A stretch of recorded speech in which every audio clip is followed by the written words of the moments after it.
es allí en ese momento cuando más se va a necesitar pues la presencia del Señor, más se va a necesitar entonces pues que el Señor esté allí, ¿no? Entonces vemos la característica, ¿no? El evangelio eterno que va a ser predicado, ¿sí? Y estamos notando aquí la predicación del evangelio durante este periodo. ¿Cuál periodo? El periodo de la gran tribulación, ¿sí? Mateo 24, 14, Marcos 16 del 15 al 16. Aquí estamos notando que este pasaje, ¿cierto?, nos muestra la misericordia de Dios, nos muestra cómo este evangelio ha de ser predicado. Si nosotros miramos allí en Mateo capítulo 24, 14, dice allí: y será predicado el evangelio del reino en todo el mundo para testimonio a todas las naciones, y entonces vendrá el fin. Marcos, refiriéndose a la predicación del evangelio, Marcos 16 del 15 al 16, dice allí: y les dijo: id por todo el mundo y predicad el evangelio a toda criatura. El que creyere y fuere bautizado será salvo, mas el que no creyere será condenado. ¿Sí? El que no creyere será condenado. Lo estamos notando allí, ¿no? Hay esa oportunidad, hay ese tiempo de salvación y de esperanza para las personas aún en medio de un periodo de tanta tribulación y de tanta idolatría como la estamos viendo aquí con la bestia y el falso profeta. Entonces, en un tiempo donde tanta idolatría, donde el anticristo va a establecer su gobierno militar, político, religioso, en medio de la decadencia de la humanidad y previo a los juicios de las copas, se va a predicar el evangelio.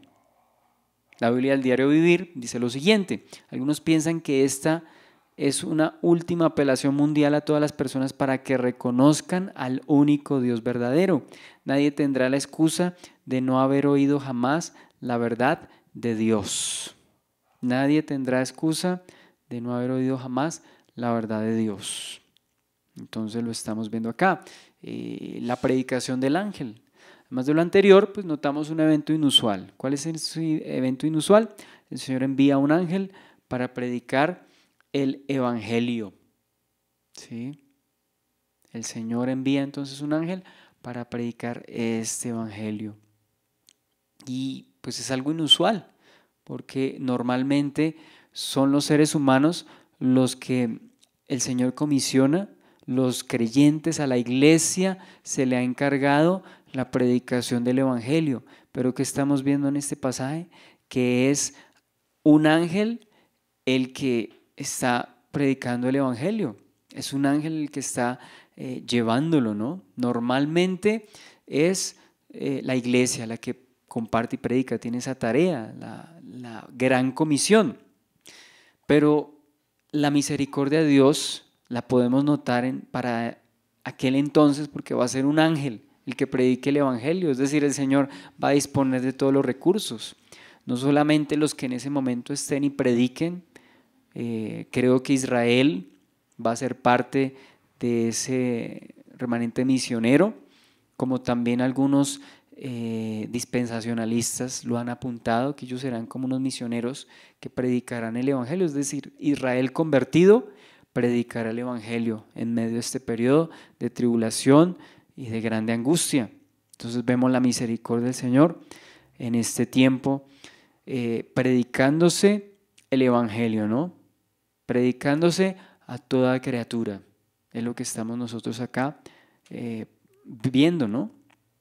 Ahora, es coherente pensar que no se predica en vano, es decir, el ángel no va y predica porque sí y ya, oigan y ya. No, más allá de que lo oigan, hay un propósito en llevar y realizar pues esta misión por parte del ángel.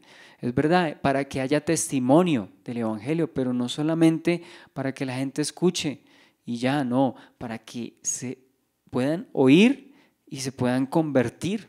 Porque ¿qué sentido tendría anunciar el evangelio y no hubiese resultados? Correcto, no hubiese la conversión de las personas. Es verdad que en tiempos pasados, por ejemplo, a Ezequiel, el Señor le dice, vaya y predique, no le van a escuchar, ¿cierto? Te oirán como un cantor de amores, ¿cierto? Ay, tan bonito como predica, pero no van a hacer caso, ¿sí? Ve, yo te envío porque esta es casa rebelde. Bueno, sí, en primer lugar va a haber testimonio, o sea, para que la gente tenga referencia de que se predicó el evangelio y ellos lo rechazaron. Pero también yo creo que en medio de la predicación del evangelio va a haber conversión. El ángel va con un propósito, ¿sí? Yo creo que así sean pocos, va a haber conversos y por lo menos, aunque sea una sola persona la que se convirtiese, aún así hubiese valido la pena predicar el evangelio eterno por parte de este ángel. Pues imagínense que un ángel venga y predique el evangelio, pues eso va a ser algo inusual y quizá va a llamar la atención. Esto es simbólico.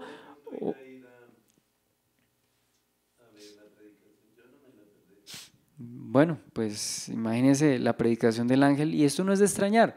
Recordemos que fueron enviados dos testigos, hombres con poderes sobrenaturales y con autoridad sobrenatural predicando el evangelio durante ese periodo, durante el periodo de la tribulación. Apocalipsis 11, ahí lo recordamos, cuando el Señor envía dos testigos en el periodo de la tribulación, porque es el mismo periodo durante el cual la bestia va a establecer su gobierno. Claro, ellos van a ser asesinados por la bestia, pero ellos resucitarán y se irán. Pero yo creo que es como un relevo, ¿no? Que ellos se van, pero viene un ángel a predicar el evangelio, ¿no? Entonces van a ocurrir hechos pues sobrenaturales para aquel entonces. ¿Será un ángel literal o esto simbólico? Es decir, no es un ángel literal, sino que esto simboliza que el evangelio se va a predicar en todo el mundo. Bueno, es respetable esa posición. Yo creo que va a ser un ángel literalmente el que va a venir a predicar el evangelio. Bien, entonces, con referencia a Apocalipsis 13, es decir, tomando como referencia Apocalipsis 13, que fueron la relación de las dos bestias, abro comillas y comenta William MacDonald, se manda a los hombres que teman a Dios y no a la bestia, que le den gloria a Él y no a la imagen idolátrica, y que adoren a aquel que es el Creador y no a un mero hombre. ¿En qué consiste la predicación del ángel? Habíamos dicho que consiste en dos cosas. En primer lugar, temer a Dios y darle gloria por su juicio. Dice, porque la hora de su juicio ha llegado. Y en segundo lugar, la razón o la esencia de este evangelio predicado por el ángel es adorar al Señor. Entonces, primero, temerle. Y dentro de ese temerle, darle gloria. Temerle y adorarle, ¿sí? Reverencia y adoración, ¿sí? Reverencia y pues adoración, derramarse pues en esa, como habíamos dicho la palabra adoración, rendición, humillación, postración, ¿sí? Obediencia, sí Señor. Entonces ese es el énfasis de la predicación del evangelio. Es decir, el evangelio es uno solo, pero decía un comentarista que a lo largo de las épocas se enfatizan determinadas verdades, es decir, de acuerdo a la necesidad de la época, se va a enfatizar en una verdad en particular, ¿sí? Durante la reforma que se enfatizó, el justo por la fe vivirá. Eso se lo enfatizó el señor Martín Lutero. Pero ¿qué se va a enfatizar para aquel entonces? Teman a Dios y denle gloria. ¿Por qué se va a enfatizar esa parte? Pues porque la bestia va a estar allí, la gente le va a tener temor, muchos van a adorarlo, pero el Señor que les dice, no, teman a Dios y denle gloria, es decir, no crean todo lo que ustedes ven, ¿cierto? La gloria y la honra son para el Señor. Entonces el ángel les está advirtiendo de paso, adoren al Señor, reverencien al Señor, adoren al Señor, no adoren a la bestia, Señor.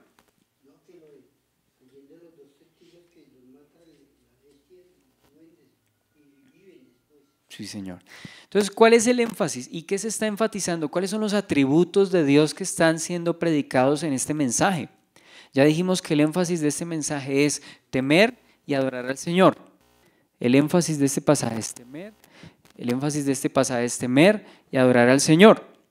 Pero, ¿cuáles son los atributos y las cualidades de Dios que aquí son enfatizadas? La justicia de Dios y el poder de Dios. Es decir, estas bestias no van a quedar impunes. ¿Sí? Es decir, el Señor no va a dejar la tierra descuidada. Mire, hagan con ella lo que quieran. No, el Señor va a dar el justo pago a cada uno, como dijo el Señor. Creo que al principio de esta profecía, he aquí yo vengo pronto y mi galardón conmigo para darle a cada quien el pago, ¿cierto? De acuerdo a sus obras. Entonces vemos la justicia del Señor, se va a hacer justicia, el Señor va a establecer su reino, va a castigar a los malvados.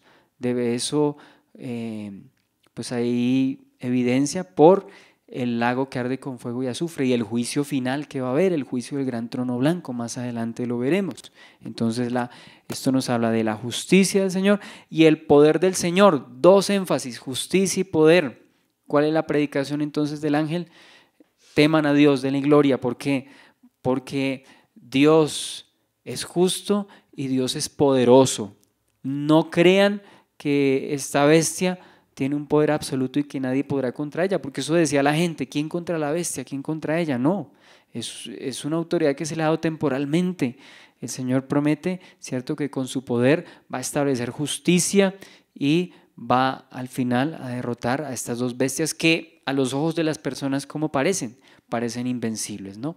Pero ¿cuál es el énfasis aquí? La justicia y el poder. Recordemos la predicación de Pablo en Atenas. Dice, el Señor ha determinado un día en el que juzgará con justicia, ¿cierto? Con justicia y ha establecido al Hijo. Esa fue la predicación de Pablo. Dice, el Dios que hizo el mundo y todas las cosas que hay en ellos, nos dice, siendo Señor del cielo y de la tierra, no habita en templos hechos por manos humanas. Entonces, ¿qué está enfatizando Pablo en la predicación allá en Atenas? Está enfatizando el poder de Dios y la justicia. Está diciendo el Dios que hizo el mundo, poder, ¿sí? Y vendrá a juzgar, justicia. Ese también es el énfasis de Pablo, el poder y la justicia de Dios, algo que tenemos que tener presente en la predicación del Evangelio. Bien, eso en cuanto al primer ángel. El segundo ángel, el ángel que proclama juicio. Versículo 8 dice, otro ángel le siguió diciendo, ha caído Babilonia, la gran ciudad, porque ha hecho beber a todas las naciones del vino, del furor, de su fornicación. Entonces, luego del llamado al arrepentimiento que viene, el anuncio del juicio inminente y la caída de Babilonia. Entonces, claro, hay oportunidad de salvación, pero también hay que estar claros en que va a haber un juicio. Hay misericordia, pero va a haber juicio. Entonces, ¿sí ve los énfasis? El primer énfasis, ¿cierto? Teman a Dios, denle gloria, porque viene el juicio. De hecho, en la predicación del ángel se habla del juicio de Dios. Y aquí, pues avanzando en el segundo punto, el ángel que proclama juicio. Ese es el segundo ángel, el ángel que proclama el juicio. ¿El juicio contra quién? Contra Babilonia. Y habíamos empezado a hablar de Babilonia hace 8 días. ¿A qué se refiere Babilonia? Babilonia, habíamos dicho que se describe en detalle en Apocalipsis capítulo 17, ¿sí? Y vamos a verlo también en el capítulo 18. Aún en el capítulo 16, 2 versículos también se destinan a hablar de Babilonia. Versículos 18 y 19 del capítulo 16 hablan de Babilonia, la madre de las abominaciones de la tierra. Pedro identifica a Roma como Babilonia también. Primera de Pedro capítulo 5 versículo 13.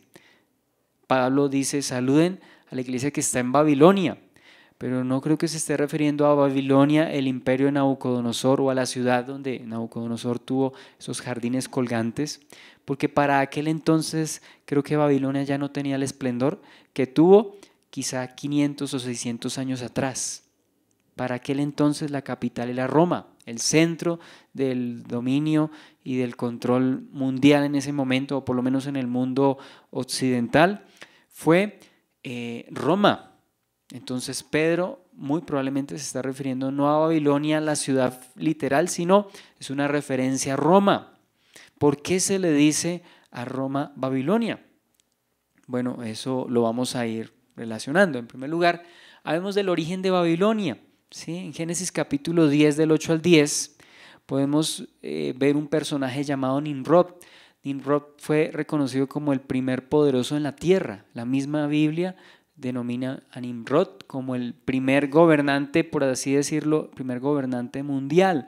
Génesis 10, del 8 al 10. Se habla de este hombre vigoroso, cazador delante de Jehová, el primer poderoso en la tierra, y que fundó, dice, fue su reino en Babel, Akkad, no me acuerdo el otro reino allí, pero este hombre tiene un dominio pues preeminente para aquel entonces. Parece que es el primer gran gobernante mundial.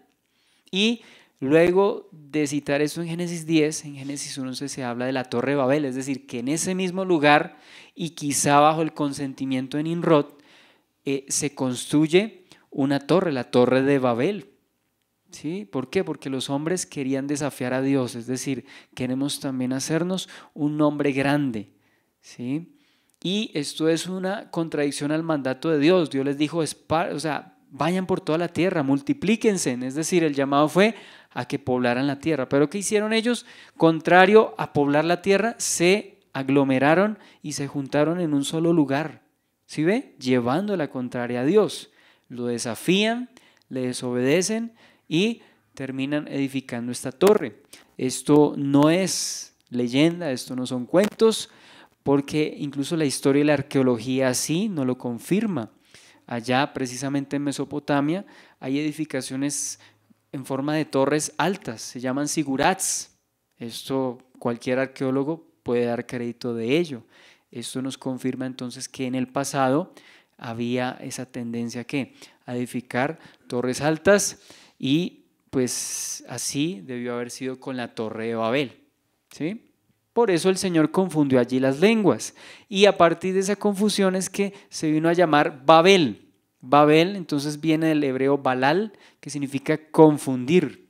Entonces Babilonia, básicamente, ¿cuál es la esencia de ese significado? Confusión, confusión. Y ya vamos a ver que esto tiene mucho que ver con lo que veremos en la presentación de ahora. Entonces, Babilonia, ¿qué representa entonces? Representa el poder político, ya lo vimos, Nimrod, el primer poderoso en la tierra. Poder económico, claro, porque si hay esa influencia, ese dominio, pues ahí, ¿cierto? Se adquieren riquezas, hay poder económico y además de eso poder religioso. Hay varios historiadores, escritores cristianos, personas que han investigado respecto al origen de Babilonia y la idolatría. La idolatría, ¿dónde tiene lugar? Babilonia es la cuna de la idolatría, según los eruditos, según los comentaristas, según la misma historia, según las referencias arqueológicas, los hallazgos. Todo esto apunta a que la cuna de la religión, de la idolatría y del paganismo no estuvo en principio en Egipto, parece que estuvo en principio en Babilonia, y de Babilonia la idolatría se esparció en todas sus formas a todos los imperios y a todos los lugares hasta el día de hoy. O sea que todo el paganismo, los ídolos y lo que hoy vemos que la gente venera y adora tuvo su origen en Babilonia, solo que cambian, ¿cierto? Las deidades, que no son verdaderos dioses, cambian de acuerdo a la época y de acuerdo a la cultura y de acuerdo al lugar, ¿sí? No son los mismos dioses, o sea, no son idénticos los de la India con los dioses aquí en América Latina, pero guardan similitudes, principios como cuáles, ¿cierto?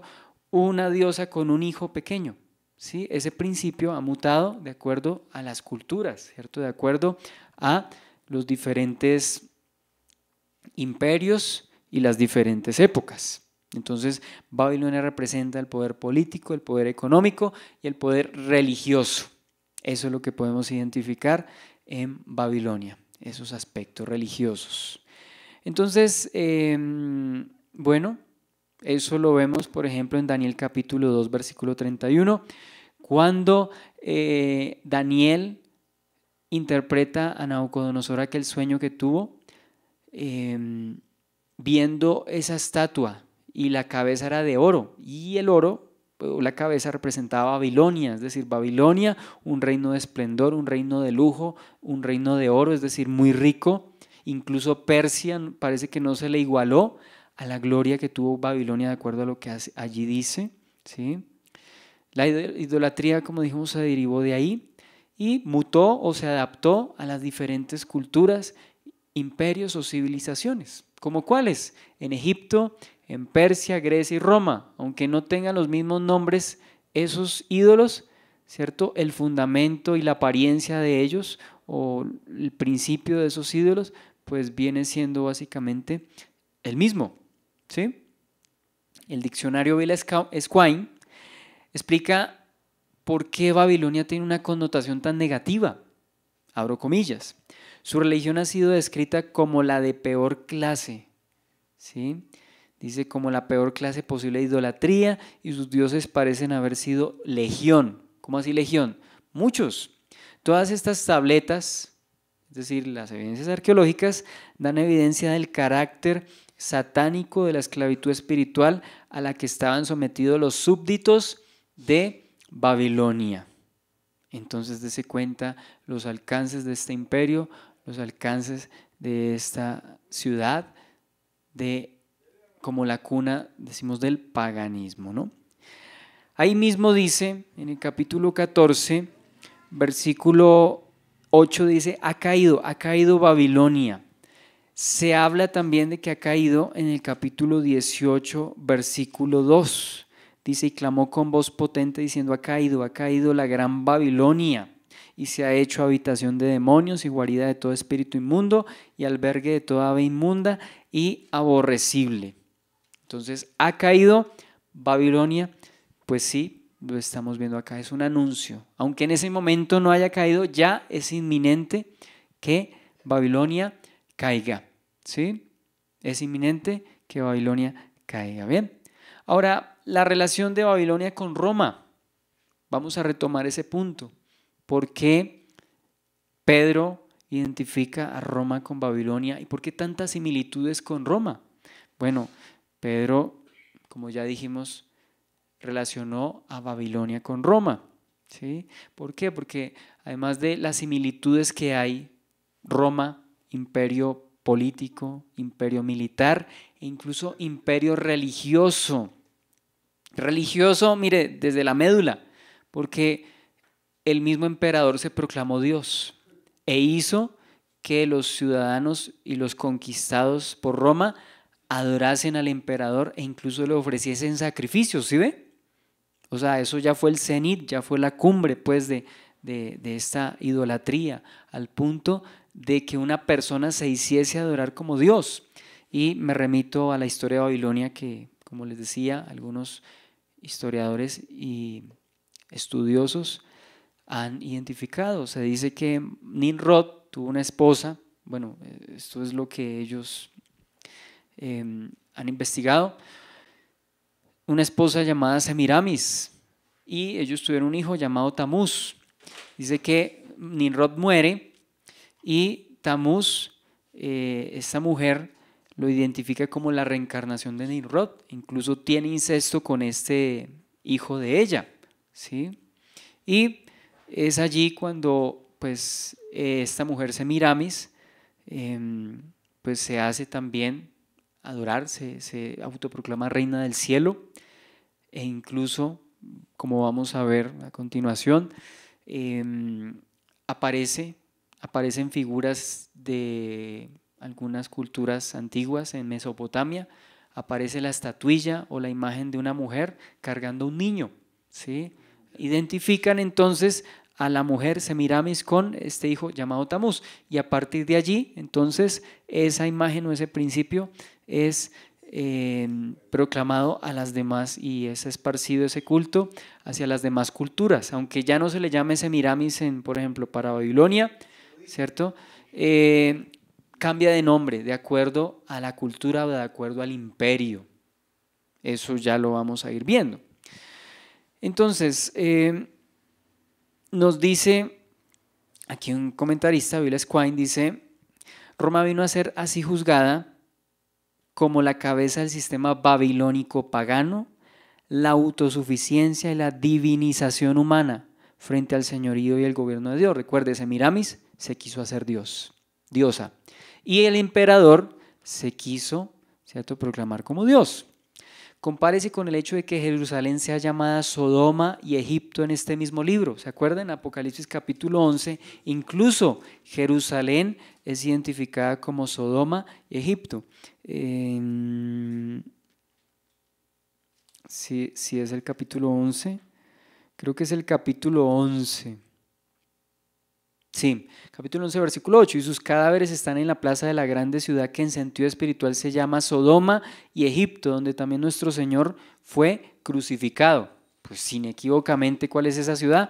Jerusalén, pero la Jerusalén terrenal que parece entonces va a ser hollada y pisoteada por los gentiles y parece que también quiere ser el centro de gobierno o el anticristo quiere establecer ahí su centro de operaciones, su capital, por así decirlo. Entonces, no es de extrañar que en Apocalipsis se le menciona a Jerusalén terrenal en algún momento como Sodoma y Egipto. ¿Por qué? Porque en Jerusalén se cometió, ¿cierto?, toda serie de crímenes, idolatría, inmoralidad, todo ello. De eso dan crédito los profetas. Por ejemplo, Jeremías, Ezequiel, hablan de ello. Dice el profeta Isaías, oigan, pueblos de Sodoma, pueblo de Gomorra. O sea, Isaías no se está refiriendo a Sodoma y Gomorra que para aquel entonces ya estaban destruidas y hasta el día de hoy no existe Sodoma y Gomorra. ¿Por qué le dice Sodoma y Gomorra? ¿A quién se está refiriendo? Se está refiriendo al pueblo de Israel, al pueblo de Judá en particular, incluyendo a Jerusalén. Entonces no es de extrañar que el Señor a veces se refiere a determinadas ciudades con un seudónimo, es decir, con un nombre que no es el nombre propio, pero que espiritualmente se identifica con ese nombre. Por ejemplo, Babilonia, el nombre de Roma no era Babilonia, sino que Pedro menciona a Roma como Babilonia por la idolatría, el paganismo, los excesos, ¿cierto?, que se cometían en Roma como en Babilonia. Incluso hay documentales y hay series de televisión pues, que no es recomendable verlas, pero quieren expresar todo eso. Inmoralidad, ¿cierto? Asesinatos, sexo, excesos, todo eso se plasma en esas películas, en esas series, dando, ¿cierto? O confirmando la fama, ¿cierto? Que Roma tiene o que Roma tenía como una ciudad, pues, pérfida, ¿no? Bueno, Jerusalén como es llamada, Sodoma y Egipto en Apocalipsis. Y esto sin ningún temor de reacción adversa, por cuanto Jerusalén ya yacía en ruinas después del 70, es decir, en el año 70, pues ya después del año 70, Juan escribe el Apocalipsis en el año 100, bueno, casi en el año 100, en el año 90 exactamente, ya Jerusalén no existía, ya el templo no existía en ese momento, ya estaba en ruinas el templo cuando Juan escribe el Apocalipsis, o sea que esto se está hablando de manera profética, se está refiriendo a Sodoma y a Egipto, el lugar donde el Señor fue crucificado. Bien, podemos notar entonces esos rasgos, esa característica, ¿cierto?, de Babilonia, ¿no? De Babilonia en relación con Roma. Y en ese orden de ideas y con todo este contexto, pues sí vamos a empezar a hablar de esta presentación. Es una presentación que vi hace algunos años, bueno, no es la misma de pronto que yo vi hace algunos años, pero tiene los mismos fundamentos. Y yo creo que la veamos, de pronto es controversial, pero quiero que la consideremos porque al comparar lo que se nos dice en Apocalipsis con lo que vamos a ver, pues hay similitudes increíbles. O sea, aquí no es hablar mal por hablar mal, no es criticar por criticar, no es, o sea, nosotros no somos de esos periodistas, o sea, no estoy contra los periodistas, hay periodistas excelentes como profesionales, ¿sí? Pero hay periodistas que se limitan simplemente a criticar y a buscar siempre el lado malo de las cosas para hablar mal, ¿cierto? Y referirse de manera despectiva a otros, desprestigiar a otros, ¿no? No vamos a hacerlo en este caso. Nuestro propósito es reflejar la verdad, ¿cierto? Y basarnos en lo que la Escritura dice. De acuerdo a lo que vemos en la Escritura, entonces vamos nosotros a identificar pues este punto, ¿no? La relación de de Babilonia con Roma, ¿no? De Babilonia con Roma. Y vamos a comenzar aquí, ¿cierto?